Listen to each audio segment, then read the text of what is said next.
Vamos começar esse estudaço com um caso clínico? Ó, bem simples. Eu vou te falar que chegou um paciente no teu pronto-socorro pediátrico, 8 anos de idade, com isso aqui e quando você vai pegar os sinais vitais dele, ele está com desconforto respiratório e saturando a 87%.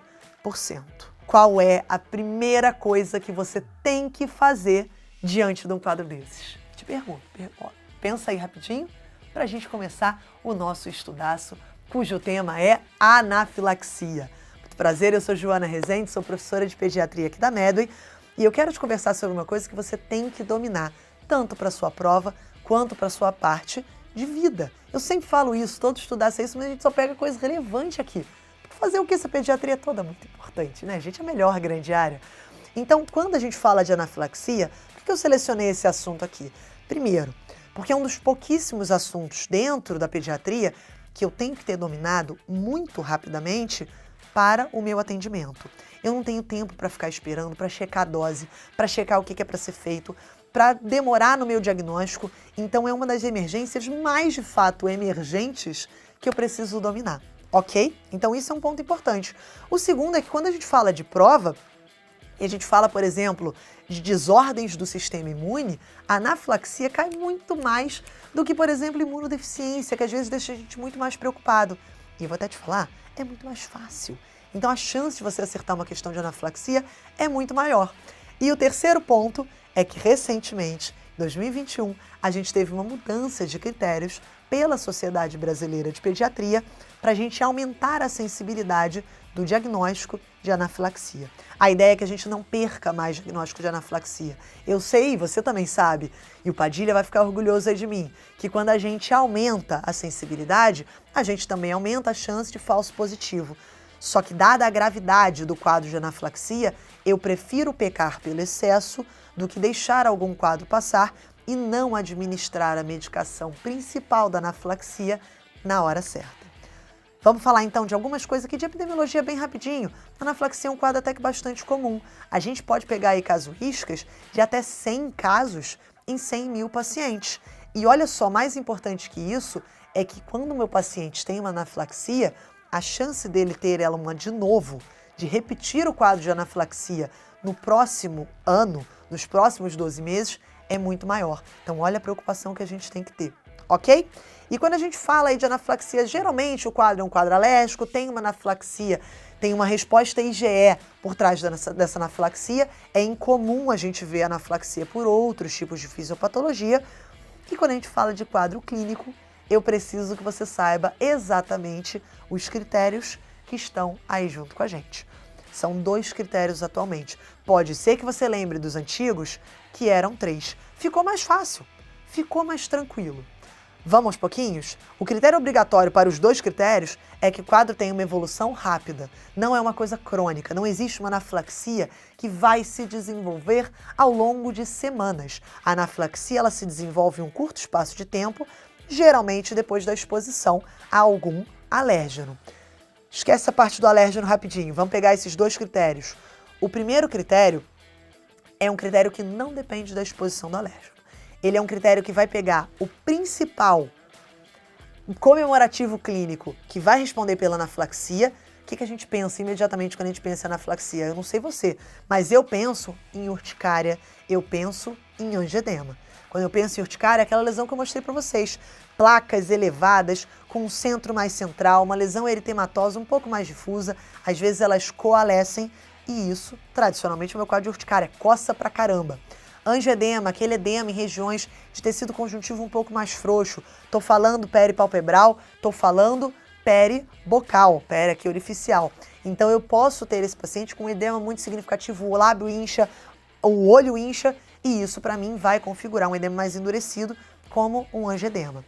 Esse é o critério mais tradicional de aparecer no meu quadro de anafilaxia. Então, nesse primeiro critério, que eu não necessariamente tenho um enunciado me falando de nenhum alérgeno, eu tenho o critério de pele somado a pelo menos uma outra coisa. Um acometimento respiratório, meu paciente está tossindo, tem broncoespasmo, está desaturando, tem rouquidão. Um critério cardiovascular, eu faço hipotensão, eu faço um acometimento ali de má chegada de sangue, seja em sistema nervoso central, seja às vezes ali em questão urinária, então eu posso ter incontinência, posso ter um paciente que sincopa, isso vai configurar o meu critério de acometimento cardiovascular, ou por fim, eu tenho aí o acometimento gastrointestinal, vômito, dor abdominal significativa. Vou resumir aqui para você, vou colocar uma tabelinha. O primeiro critério, então, é pele, seja aí angedema, urticária, rubor, associada a pelo menos um de outros três: cardiovascular, respiratório e gastrointestinal. O segundo critério, aí sim, ele já vai se valer do contato a um provável alérgeno. Isso aí vai ser um critério obrigatório nesse momento. E neste momento, como eu tenho essa alta probabilidade por eu ter um contato com um alérgeno, eu não preciso necessariamente do meu critério da pele. Eu posso ter só essa exposição a um provável alérgeno associado a pelo menos um de três. Um paciente que faz broncoespasmo, um paciente que faz acometimento laríngeo, então aí vai favorecer, né, a questão que a gente fala do edema de glote, então paciente que está fazendo uma rouquidão, paciente começa a fazer uma disfonia, e por fim, o acometimento da hipotensão. Então esse é um critério um pouquinho mais específico, mas ele não requer necessariamente o meu acometimento de pele. Combinado? Diante disso, a gente faz o diagnóstico de anafilaxia. Então repara só, o nosso caso clínico, que eu não falava nada de exposição a alérgeno, mas ele tinha o acometimento da pele, ele tinha o acometimento respiratório. Já fechou o meu quadro de anafilaxia. O que eu sou obrigada a fazer imediatamente? Adrenalina ou epinefrina nesse meu paciente na dose de 0,01 miligrama por quilo, não diluída, intramuscular, no vasto lateral da coxa do meu paciente. Tem que decorar a dose? Tem que decorar a dose. Essa é sempre a dose da adrenalina. A diferença é que aqui ela é não diluída. Quando a gente vai pensar na adrenalina, por exemplo, da parada cardiorrespiratória, eu estou falando uma adrenalina diluída. Então decora aqui para mim 0,01 miligrama por quilo, intramuscular. Não é mais subcutânea, como já foi há alguns tempos atrás. Não erra isso na sua prova. Tem mais coisa que a gente vai fazer? Tem mais coisa que a gente vai fazer. Eu vou cessar a exposição ao agente.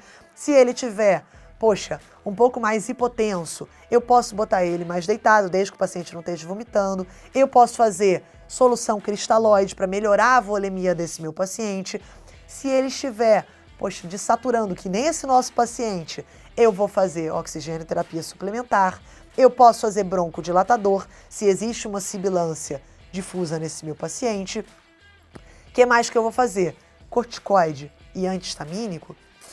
Isso aí vai entrar como uma medicação de segunda linha. Cada vez mais a gente tem observado estudos que mostram pra gente que o corticoide parece que ele não é tão bom assim naquela prevenção da reação bifásica, que o paciente pode apresentar uma anafilaxia algumas horas depois. A gente até pode fazer, não é problema. Tem guideline que faz, tem guideline que não faz. Mas se for fazer, isso vai entrar depois de todas essas outras medicações que a gente já falou, assim como o antihistamínico. Combinado? Então essas são medicações de segunda linha, não é o carro-chefe do tratamento do meu quadro de anafilaxia. Depois disso tudo, fiz tudo o que eu precisava fazer, abortei a anafilaxia do meu paciente, eu mantenho ele em observação por um tempinho. Falei aí da minha crise bifásica. Eu espero, se for uma anafilaxia leve, precisou só de uma dose de adrenalina, por exemplo, 6 horinhas está de bom tom. Agora não, foi uma anafilaxia muito intensa, o paciente chegou francamente chocado, precisei fazer doses repetidas de adrenalina. Opa, segura esse paciente por pelo menos 24 a 48 horas, encaminha ele para um imunologista, orienta ele sobre alérgenos possíveis e, se possível, prescreve aí a canetinha de adrenalina auto-injetável, que o paciente é capaz de injetar sozinho para abortar ele próprio uma crise de anafilaxia. Combinado? Revisamos aqui toda a questão de anafilaxia. A gente fica por aqui no nosso estudaço. Beijo e até a próxima.